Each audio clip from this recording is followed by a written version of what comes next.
Hello everyone, welcome back to SR education. तो आज आम देखा शिक्षा दीक्षा विषय रही तार सिलेक्टेड क्वेश्चन। तो ता पूर्व टे कवि परिचय पुणी मन रखीदे। तो गण कवि वैष्णव पाणी होउछंती यार कवि।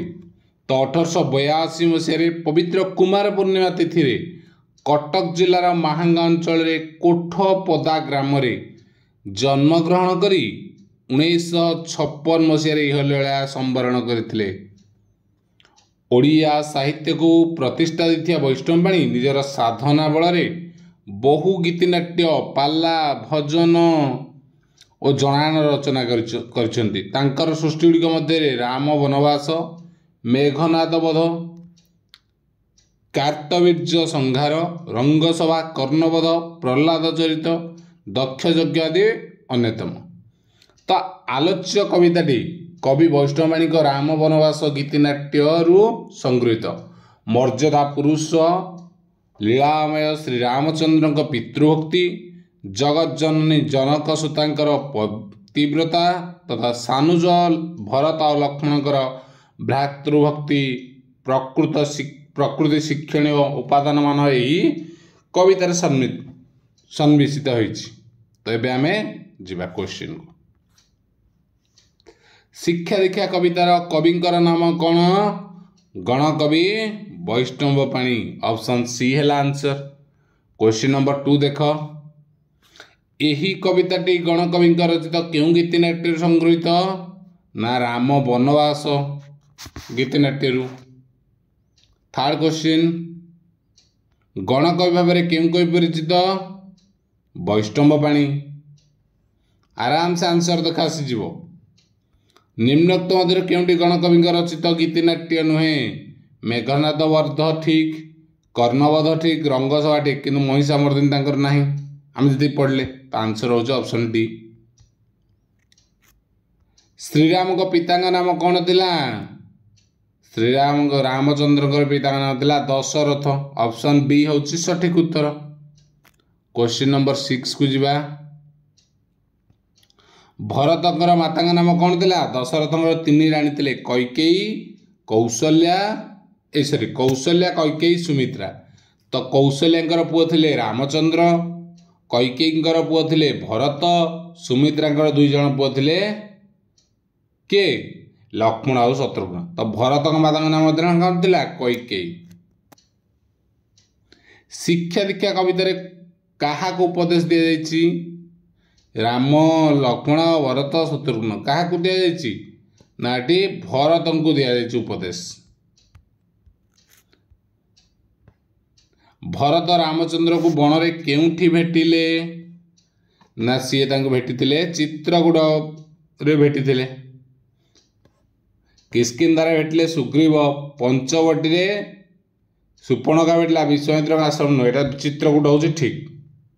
मन रखीदे कौटी किए भेटी मन पड़। 9 नंबर, भरत श्रीराम का सेवक भाव में केते वर्ष शासन काल में बसी? ना सी जेतिकी वर्ष वनवास जाइतिले सेतिकी 14 वर्ष। ठीक अच्छे। 10 नंबर, मोह माया लोभरे कौन करवा अनुचित? माया मोह मोह माया उल्टी दी कही कि हाँ, माया मोह लोभरे कौन करवा अनुचित? ना जड़ी हेबा अनुचित। 11 नंबर, कहार आज्ञा पालन कर राम वनवास जाइतिले? ना पितांकर आज्ञा पालन करी। पितृ सत्य पाली राम गले वनवास नहीं अच्छी मन थो। क्या पीड़ा न देवा कवि कहते? क्या पीड़ा न देवे? ना मन को पीड़ा न देवा कवि कहते। 13 नंबर प्रश्न, भिक्षा कर पछे सत्य बाट न छाड़, यार तात्पर्य कौन? भिक्षा कर पछे सत्य बाट न छाड़, यार तात्पर्य होछि भिक मागे बंचिया कहले सत्य पथ को छाड़ नहीं। ऑप्शन डी हो जार सठिक उत्तर।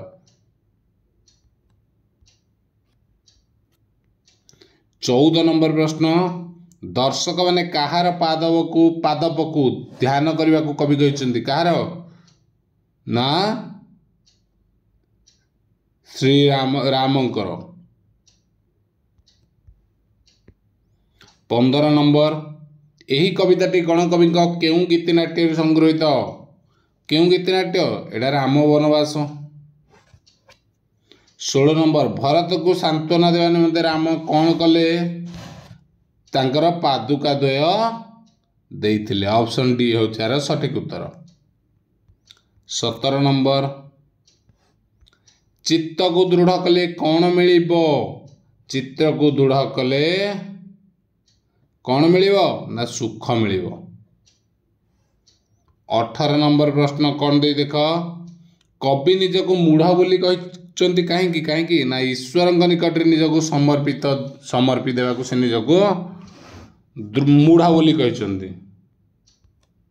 19 नंबर केउं बाड़ भांगी हेबो नाही केउं बाड़ जेउटी होची स्नेहर बाड़ भांगी हेबो नाही। 19 नंबर पर आम जा 20 नंबर को केउं रचनाटी कविंकर रचित एक कृति नुहे दक्ष यज्ञ अच्छी रंगसभा अच्छी प्रहलाद चरित्र अच्छी कौटा नुहे ताले श्री गणेश है ऑप्शन डी हम 20 नंबर। 21 नंबर प्रश्न देख कहार असीम कृपारू हनुमान सुवर्णगढ़ जय कर पारे सी कईटा कहे रामकर असीम कृपारू 21 हम ऑप्शन सी से लंका को जाली पारे बोली कह कथा से रामदूत थे क्यों कारण जो श्रीराम को वन को जावाक पड़ता पितृ सत्य पालन पर राम वनवास जावाक पड़ता तो ऑप्शन सी। 23 नंबर किए राम को वनवास रे मामू घरे थिले ना भरत शत्रुघ्न भी थिले हैला ए देख किए राम को वनवास माने मामू घरे थिले भरत थिले शत्रुघ्न भी थिले उभय थिले एक्चुअली हैला तो खाली भरत विषय जी मुख्य अच्छी भरत विषय देती कि आंसर दुईटा जाक हो पार ठीक अच्छे किंतु जगह तुम भरत लिख विश्व भरत रिलेटेड अच्छे भरत कथा पचार। 24 नंबर देवता माने मानव रूप में जन्म हेले कौन छाड़े ना जी जेमिति मनुष्य रूप में जन्म हेले बाधा विघ्न छाड़े नहीं। 25 से पद पंकजे ध्याई कर को जोड़ी कहार पद पंकज विषय टे कही मर्यादा पुरुष श्री रामंकर बोली कहा जाइछि ठीक अच्छे। 26 नंबर देखिबा सीता ठारू आम देशर महिला माने केउं गुण शिखिबा को कवि कहते ना पतिव्रता गुण शिखिबा पई कहा जाइछि। 27 नंबर केउं मानक शिक्षा दे सुजस लोड़ीबा को कवि कहते क्या ना महिला को शिक्षा दे।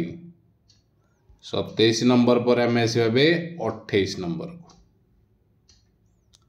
यही कवितार कौन शिक्षा करवा पितृभक्ति देखा भातृभक्ति भी देखा मातृभक्ति भी देखा ये सबुगुड़ा ही अच्छी किंतु मुख्य कौटा कही तथे पितृभक्ति अच्छी एटा भातृभक्ति भी अच्छी है कवितार कौन शिक्षा कवितार सबू अच्छी। नेक्स्ट 29 यही कवितार प्रथम 4 धाड़ी मध्य केउं विषय शिक्षा करने को लगी कहुई पितृभक्ति देख 29 नंबर भातृस्नेह सत्यनिष्ठा समस्त उत्तर गुड़ा ठीक तो अच्छे प्रथम 4 धाड़ी सब तक अच्छे। 30 नंबर भाई भाईर स्नेह केमंत देखिल कुह एटारे केउं केउं भाईंकर कही राम और भरत कथा कहुई ना कौन भरत शत्रुघ्न राम लक्ष्मण समस्त कथा कही सबुतक ठीक। 30 नंबर ओके जन कथा नहीं समस्त कथा कही श्रीराम सहित क्यों माने वनगमन करथिले तो क्यों माने पत्नी सीता और अनुज लक्ष्मण वनगमन करथिले श्रीराम सहित।